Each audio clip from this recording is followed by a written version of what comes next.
380 милиони евра ќе ги чини Скопјани и градот Скопје за да се намали аерозагадувањето до 2025 година, порача научната фела.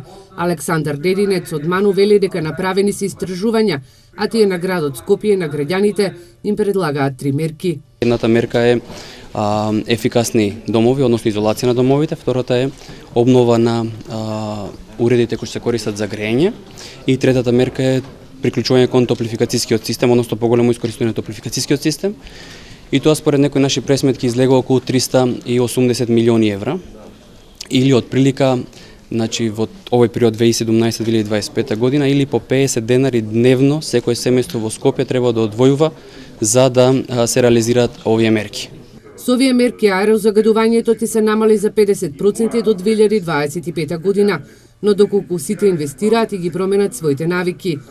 Најнеквалитетен воздух дефинитивно дишат жителите на Газибаба, а потоа следуваат Сарај, кисела вода и Бутел.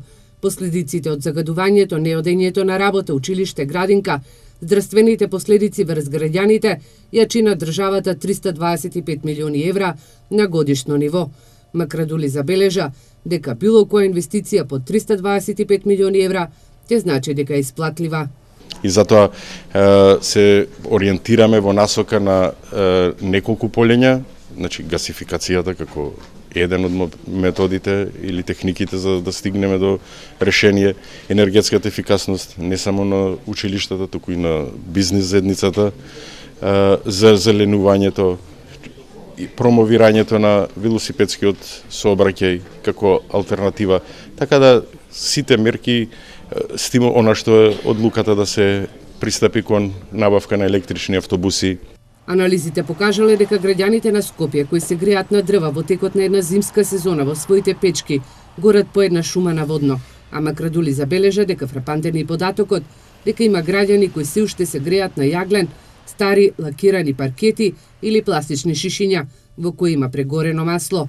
Апелира да се искористат субвенциите за купување на печки на пелети на цела територија во земјава, а веќе во Скопје имаат и одредено неколку објекти и улици каде што ќе ги применат мерките.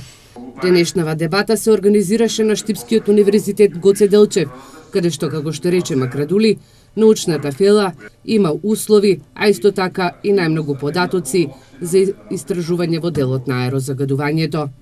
Почнуваме со истражување, веќе имаме резултати, дел и позитивни, многу позитивни, посебно ако дома користите соодветни, да кажам, средства за подобрување, кондиционирање на квалитетот на воздухот и може да се обезбедат дури услови на високо загадување, може да се обезбедат пониски нивоа на изложеност. Во оваа прилика сакам да кажам дека нашите знаења и нашите сознание кои се несуваат на проблемите поврзани со животната средина се достапни, се јавни и секој ќе бидат дадени за интерес на подобро здравје, подобро живење на граѓаните и во секој случај за тоа универзитетот нема да бара никаква материјална надокнада од никого.